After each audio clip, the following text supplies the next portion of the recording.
tanpa menjawab sepatah kata pun. Mereka sangat ketakutan melihat seorang pria berpakaian serba hitam yang menenteng AK-47. Melihat para tahanan hanya diam, Serda Ucok mengubah pertanyaannya menjadi kalimat perintah.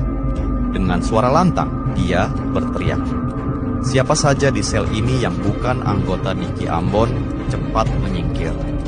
Dengan cepat 31 napi segera memisahkan diri, dan hanya tersisa 3 orang yang mengangkat tangan di pojok sel tahanan.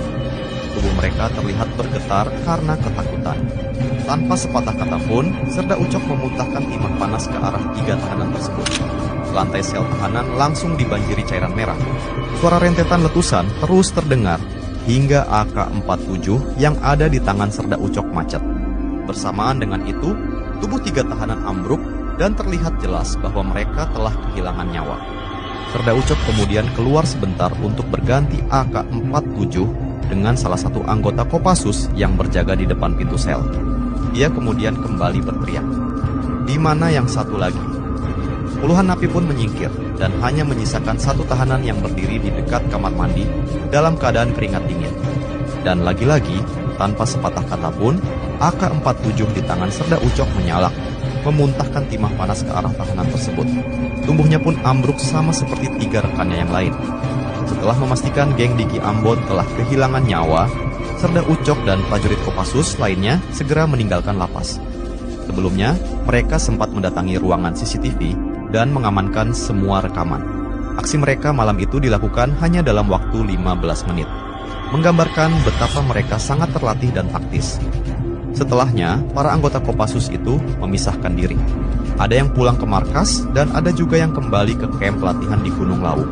Sementara itu, kabar mengenai eksekusi brutal yang terjadi di lapas Cebongan dengan cepat menjadi headline di semua media di Indonesia. Saat itu masyarakat tidak mengetahui siapa pelaku yang nekat membobol lapas, kemudian menghilangkan nyawa geng preman paling ditakuti di kota Jogja.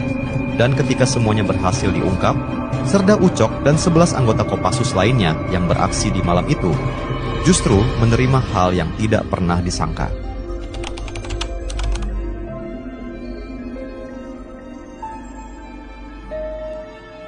Meski sempat menjadi misteri yang membuat masyarakat penasaran, pihak kepolisian akhirnya berhasil mengungkap siapa pelaku di balik tragedi mengerikan di lapas Cebongan.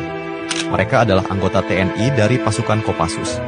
Karena berada di ranah militer, TNI pun mengambil alih proses penyelidikan. Identitas Serda Ucok dan kawan-kawan pun diungkap ke masyarakat.